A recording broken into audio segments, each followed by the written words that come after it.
Ang paulit-ulit na pagbangga ng China Coast Guard sa BRP Teresa Magbanwa noong August 31, ganito kalaking butas ang iniwan sa bahaging ito ng engine room.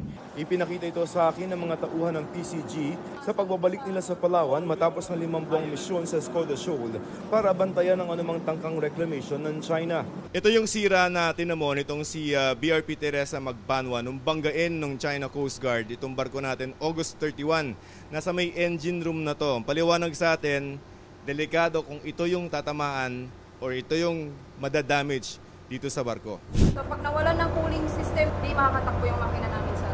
Pag ito yung nadali, sir? Dead on the water. Pwede na kaming, may rason na silang i-salvage kami. Okay. Kasi dead on the water kami, kailangan pwede na kami hilahin. Matindi ang pinagdaanan ng mahigit 6 na pong sakay ng barko. August 19 na magsimula maging kritikal ang supply ng kanilang pagkain. May resupply mission dapat noong August 26 pero di makalusot ang mga barko ng Philippine Coast Guard sa mga barko ng China. Dumating sa puntong 1,2 kilong bigas lamang ang pinagsasaluhan nila. Ginawa nila itong lugaw sa loob ng halos 3 linggo. Rice porridge na lang po. Paminta and asin, since yun na lang po yung naiwan sa amin. Meron po kaming mga tropa na nahihilo kasi gutom, kumakalam yung tiyan sa gabi. Anong ginagawa niyo pagka gano'n? Wala po, sir, natutulog na lang at nagpapahinga po, sir.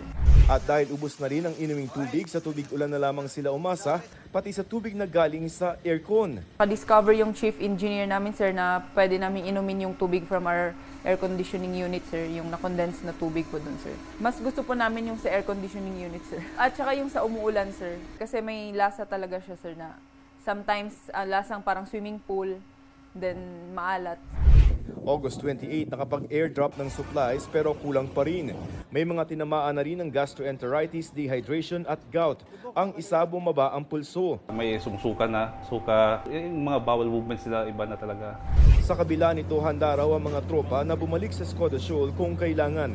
Git din ng Philippine Coast Guard at National Maritime Council, ang pag-alis doon ng BRP Teresa Magbanwa hindi dapat tingnan bilang pagkaduwag o pagkatalo. Hindi tayo pumurap, hindi tayo nag-buckle down, hindi tayo nag-duwag. Umalis tayo doon dahil sa ating kondisyon ng mga tao natin. Hindi ka tanggap na lumala at baka God forbid, may mamatay sa tao natin. No? Ayon sa PCG, bukod sa madigal na kondisyon ng crew at pagkaubos ng supplies, kailangan ng kumpunihin ang barko. Dagdag pa ang masamang lagay ng panahon. Sa monitoring din ng PCG, hindi lamang ang Teresa Magbanwa ang umalis, kundi pati ang mga barko ng China Coast Guard at Chinese Navy. 11 maritime militia vessels ang nananatili sa Escoda Shoal. No, it's not a defeat. As I said, related to my response a while ago, it's not also the Coast Guard abandoning our post in Escoda Shoal. We are just repositioning our own vessels. Wala rin daw kasunduan ng China at Pilipinas kaugnay ng BRP Teresa Magbanwa sa kabila ng giit ng China sa nakaraang bilateral consultation mechanism na kailangang umalis doon ng barko ng Pilipinas. Akala kasi ng ating kababayan ay bumigay tayo, no? In fact, hindi. Nagmatigas tayo during the meeting sa Beijing. But our DFA stated that our presence will be maintained in the shoal.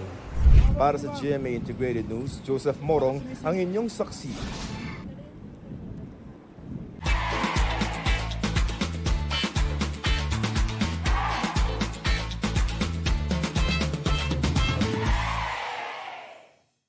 Mga kapuso, sama-sama tayong maging saksi. Mag-subscribe sa GMA Integrated News sa YouTube at para sa mga kapuso abroad, samahan niyo kami sa GMA Pinoy TV at sa www.gmanews.tv.